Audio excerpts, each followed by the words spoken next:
کے ہر شعبے میں ہمیں رہنمائی کرنے والی کتاب قرآن مجید ہے، اور یقیناً میڈیکل سائنسز بھی اسی کی تعلیمات میں فروغ پا رہی ہے۔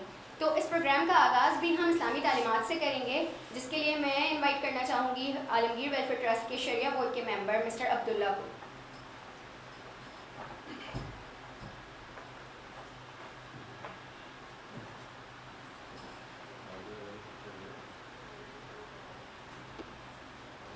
السلام علیکم ورحمۃ اللہ وبرکاتہ۔ الحمد للہ وکفیٰ وسلام علی عبادہ الذین اصطفیٰ، اما بعد فاعوذ باللہ من الشیطان الرجیم، بسم اللہ الرحمن الرحیم۔ وَلَنَبْلُوَنَّكُمْ بِشَيْءٍ مِّنَ الْخَوْفِ وَالْجُوعِ وَنَقْصٍ مِّنَ الْأَمْوَالِ وَالْأَنفُسِ وَالثَّمَرَاتِ وَبَشِّرِ الصَّابِرِينَ۔ وقال اللہ تعالیٰ فی مقام آخر، یا ایہا الذین آمنوا کتب علیکم الصیام کما کتب علی الذین من قبلکم لعلکم تتقون۔ صدق اللہ مولانا العظیم وصدق رسولہ النبی الأمی الکریم، ونحن علی ذلک لمن الشاہدین والشاکرین والحمد للہ رب العالمین۔ گرامی قدر حاضرین مجلس و دیگر معززین، آج کی یہ مجلس جو کہ رمضان کی آگہی، رمضان میں ڈائلیسس کے حوالے سے آگہی کے عنوان سے معنون ہے، اللہ تعالیٰ ہماری اور آپ کی شرکت اس میں قبول فرمائے۔ محترم حاضرین، یہ دنیا دارالامتحان ہے۔ جس طریقے سے ایک ایمان سے محروم شخص پر ابتلا، آزمائش، مصائب و آلام آتی رہتی ہیں، بالکل اسی طریقے سے ایک صاحب ایمان بھی ان تمام آزمائشوں میں مبتلا ہوتا ہے۔ بیماریاں بھی آتی ہیں، رنج و الم، مصائب، مشکلات، یہ تمام چیزیں جو ہیں ایک صاحب ایمان کو بھی، ایک صاحب ایمان بھی اس میں مبتلا ہوا کرتا ہے۔ اس میں کوئی تخصیص نہیں ہے، انبیاء علیہ السلام سے لے کر صحابہ کرام تک، بزرگان دین، تابعین، صلحاء اور عام مسلمانوں تک سبھی اس میں مبتلا ہوتا ہے۔ لیکن اسلام کا تصور بیماریوں میں قدرے مختلف ہے۔ اسلام یہ کہتا ہے کہ یہ جو بیماریاں ہیں، یہ جو مصائب ہیں، یہ اللہ تعالیٰ کی طرف سے ہے۔ یہ دراصل گناہوں کی مغفرت اور رفع درجات کا سبب بنتی ہے۔ حدیث قدسی ہے، جناب نبی کریم صلی اللہ علیہ وسلم نے فرمایا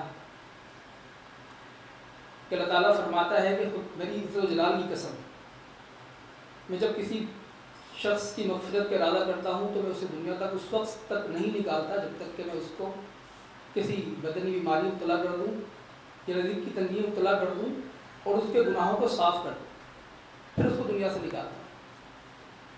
حضرت ابو سعید خدری رضی اللہ عنہ فرماتے ہیں کہ نبی کریم صلی اللہ علیہ وسلم سے میں نے سنا کہ اللہ تعالیٰ جب کسی شخص کو بیماری مبتلا کرتا ہے تو یہاں تک کہ اس کو کوئی کانٹا بھی چبھتا ہے تو اللہ تعالیٰ اس کے لیے اجر لکھتا ہے۔ حضرت ابن شاس سنانی رضی اللہ فرماتے ہیں کہ ایک دفعہ ہم شداد بن اوس رضی اللہ عنہ اور حضرت ایک اور صحابی کے ساتھ ہم ایک مریض کی یاد کے لیے صبح سویرے حاضر ہوئے فجر کے بعد۔ تو ہم نے اس مریض سے پوچھا کہ آپ کی صبح کیسے ہوئی؟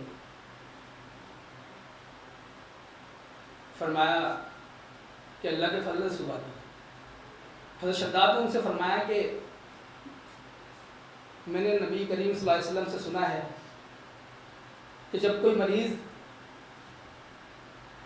کسی بیماری میں مبتلا ہوتا ہے تو اللہ تعالیٰ جو ہے اپنے فرشتوں سے فرماتا ہے کہ اس کے لیے اجر اس طرح لکھو جس طرح یہ صحت کے زمانے میں عمل کیا کرتا تھا اور تم اس کا اجر لکھا کرتے تھے، لہٰذا تم خوش ہو جاؤ گناہوں کو معاف کرانے والی اور درجات کو بلند کرنے والی چیزوں سے۔ تو بیماریوں پر اجر تب ملا کرتا ہے جب کوئی شکوے شکایت نہیں کرتا، اللہ کی رضا پر راضی رہتا ہے اور اسے مقدر کا لکھا سمجھتا ہے اور صبر و شکر کے ساتھ اپنے نیک اعمال میں مشغول رہتا ہے۔ ابھی رمضان سامنے ہے، بالکل آنے ہی والا ہے، اللہ تعالیٰ کو رمضان میں روزے سے زیادہ کوئی شے مطلوب نہیں ہے، اور اس کا اجر اللہ تعالیٰ اپنی شان کے مطابق دے گا۔ اللہ نے روزے کا اجر بیان نہیں کیا، جتنا اس کی شان کے مطابق ہے اللہ تعالیٰ عطا فرمائے گا۔ لیکن پھر بہت سے لوگ ہیں جو روزہ نہیں رکھ پاتے۔ قرآن مجید رہنمائی کرتا ہے کہ تم میں سے اگر کوئی مریض ہو یا کوئی مسافر ہو تو پھر وہ بعد میں لوٹا لے۔ سوال یہ پیدا ہوتا ہے کہ وہ کون سے مریض ہیں جو روزہ قضا کریں گے بعد میں؟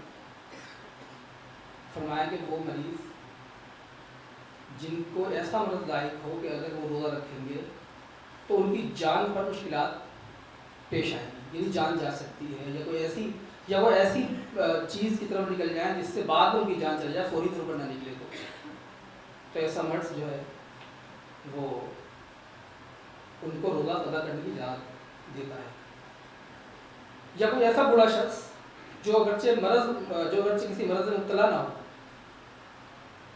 اور اگر وہ روزہ رکھے گا اور اتنے گھنٹے تک بھوکا رہے گا تو لازمی سی بات ہے اس کی جان جا سکتی ہے، تو وہ بھی روزے سے اب بچ سکتا ہے، روزہ بعد میں قضا کر لے۔ لیکن کچھ مریض ایسے ہیں جنہیں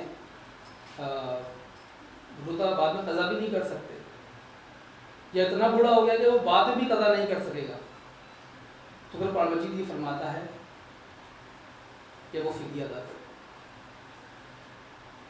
فدیہ اس وقت جو ہے وہ میرا خیال ہے 200 روپے تک کا ہوگا، تو وہ فدیہ ادا کر لے۔ اچھا، یہ اس صحت مند نوجوان کے لیے نہیں ہے جو وقتی طور پہ کسی بیماری میں مبتلا ہوا ہے، یا ایسا بیمار شخص جو بعد میں بھی قضا کرنے پر قادر نہیں ہوگا، وہ فدیہ ادا کرے گا۔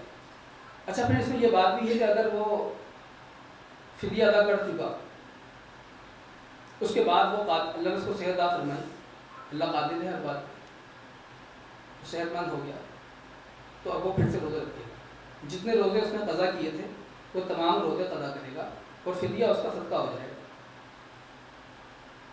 اچھا، اب وہ مریض جو روزے نہ رکھ سکتے ہوں، وہ فدیہ ادا کرنا چاہے فدیہ ادا کریں گے، یا پھر فدیہ بھی نہیں ادا کر سکتے تو پھر ان پر فدیہ ادا کرنا ضروری نہیں، یعنی اتنا پیسہ ہی نہیں ہے اس کے پاس کہ وہ فدیہ ادا کر سکتے، تو لازمی سی بات ہے اللہ تعالیٰ اس سے فدیہ طلب نہیں کرتا۔ لیکن جب اگر اس کے پاس اس کے مرنے سے پہلے اتنے پیسے آ جائے تو وصیت کر جائے کہ بھائی تم میرے جو ہے روزوں کا فدیہ ادا کر دینا۔ اچھا، پھر جیسے مریض رمضان میں کریں گے کیا؟ اگر روزہ نہیں رکھیں گے تو پھر کیا کریں گے؟ ہمارے اسلاف فرمایا کرتے تھے کہ جو لوگ روزہ نہیں رکھ سکتے وہ بھی دیگر روزے داروں کی طرح روزے کے علاوہ تمام اعمال میں شریک ہوں گے۔ نمازوں کا پڑھنا 5 وقتہ، باجماعت پڑھ سکتے ہیں باجماعت پڑھیں، جو خواتین ہیں وہ گھروں میں وقت پہ نماز ادا کریں، انہیں قضا نہ کریں، تلاوت کلام پاک کریں، زور سے پڑھ سکتے ہیں، آواز سے پڑھ سکتے ہیں، آواز سے پڑھیں، آواز سے نہیں پڑھ سکتے بغیر آواز کے پڑھیں، مطالعے کی صورتیں پڑھیں، اس کے معانی مطالب پر غور کریں، ذکر و اذکار میں مشغول رہیں، اور دعاؤں کی کثرت کریں بہت زیادہ۔ ہم اپنے لیے دعا نہیں مانگتے، ہم دنیا جہاں کے لیے دعا مانگ لیتے ہیں، اپنے لیے دعا نہیں مانگتے۔ میرے استاد حضرت شیخ الاسلام مفتی محمد تقی عثمانی فرمایا کرتے تھے کہ بزرگ بننے کا آسان ترین نسخہ ہے کہ ہر وقت دعا مانگنا۔ کہ فرمایا کرتے تھے کہ پہلے زمانے ہوا کرتے تھے لوگوں کی قوتیں ہوتی تھیں، ان کے قوا مضبوط ہوا کرتے تھے، وہ لمبے مجاہدات، لمبی ریاضتیں کیا کرتے تھے، پھر جا کے بزرگ ایک ولی اللہ بنا کرتے تھے۔ لیکن اب وہ قوا مضبوط نہیں ہے لوگوں میں، وہ طاقتیں نہیں ہیں لوگوں میں، تو اس لیے جو ہے آپ یہ کیا کریں کہ ہر وقت دعا مانگا کریں، اٹھتے بیٹھتے، یا اللہ میں باہر جا رہا ہوں، میں میڈیکل اسٹور کی طرف جا رہا ہوں، یا اللہ وہ دوا مجھے ملوا دے، یا اللہ میں کھانا کھانا جا رہا ہوں، کھانا کھانا چاہ رہا ہوں، یا اللہ یہ کھانا جو ہے مجھے شفا بنا کے جو ہے مجھے کھلا دے۔ تو اٹھتے بیٹھتے دعا مانگیں گے تو انشاءاللہ اللہ کے قریب ہوتے چلے جائیں گے۔ میں یہاں پر اکثر لوگ کیا کرتے ہیں کہ جب کوئی کام کرنا ہوتا ہے تو استخارہ نہیں کرتے۔ لوگ یہ سمجھتے ہیں کہ استخارہ کا مطلب ہے کہ کسی استخارہ نکلوانا، کسی بزرگ کے پاس جانا، نہیں۔ استخارہ کا مطلب ہے اللہ سے خیر کو مانگنا، اپنا کوئی بھی کام ہو اللہ سے اپنے خیر کو طلب کرنا۔ مطلب یہ نہیں، وہ تو ایک مصنوع طریقہ ہے کہ آپ نے خود نماز پڑھی رات کو، دعا لمبی دعا پڑھی، وہ تو ایک ہے، لیکن عام طور پر دن کا جو ہم کام کر رہے ہوتے ہیں اس میں بھی اللہ سے خیر مانگ سکتے ہیں. اور یہی استخارہ ہے کہ ہم اللہ سے خیر مانگتے رہیں، دعا مانگتے رہیں کہ یا اللہ یہ کام میں کرنا چاہ رہا ہوں، اس میں خیر رکھ دیجیے، اور انشاءاللہ اس کی برکتیں ہوتی ہیں، اور برکتیں لوگ دیکھتے ہیں لوگ اس کو. اور دوسرے یہ کہ صدقہ کیا کریں، صدقہ کثرت سے کیا کریں. لوگ یہ سمجھتے ہیں عام طور پر صدقہ کرنے کا مطلب ہے آپ کے اندر کتنے روپے خرچ کریں. نہیں، 1 روپیہ بھی صدقہ کریں ڈیلی، روزانہ. 1 روپیہ بھی نہیں ہے کوئی بات نہیں، کوئی اچھی بات کر دیں، مسکرا کر بات کر لیں، چھوٹوں سے شفقت کر لیں، بڑوں کی عزت کر لیں. فرمایا نبی کریم صلی اللہ علیہ وسلم نے کہ مطلب یرحم صغیرنا ولم یعقب کبیرنا فلیس منا، کہ جو چھوٹوں پر رحم نہ کرے، بڑوں کی توقیر نہ کرے، وہ ہم میں سے نہیں ہے. تو یہ بھی صدقہ ہے. اسی طریقے سے غصہ آ جائے بندہ، اور بہت زیادہ آتا ہے غصہ لوگوں کو، غصہ پی جائیں، یہ بھی صدقہ ہے. تو کثرت سے صدقہ کریں اور دعا کی کثرت کریں. اور جو مریض ہیں وہ اپنے جو آپ کے جو معالجین ہیں ان سے رابطے میں رہیں، وہ جس طرح بتائیں اسی طریقے سے جو ہے نا وہ اپنے معاملات کو رمضان میں انجام دیں. تو انشاءاللہ تعالیٰ رمضان کے اچھے گزریں گے، اور ہو سکتا ہے کہ رمضان کی برکت سے کوئی شفا مل جائے، وہ آگے جو ہے وہ صحت مند زندگی گزاریں. وآخر دعوانا الحمدللہ رب العالمین. کوئی سوال اگر کسی کے ذہن میں ہو تو وہ پوچھ سکتا ہے.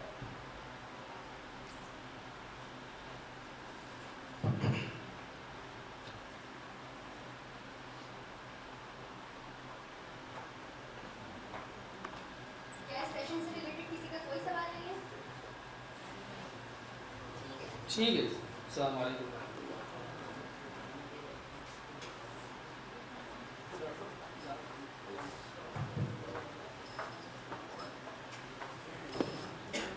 تھینک یو سو مچ عبداللہ، اتنی انفارمیٹیو باتوں سے ہمیں روشناس کرنے کے لیے. اور آئی ہوپ اب آپ کے بہت سارے کانسیپٹس کلیئر ہوئے ہوں گے، جو ڈر تھے دل میں وہ نکلے ہوں گے، کچھ رستے نظر آئے ہوں گے.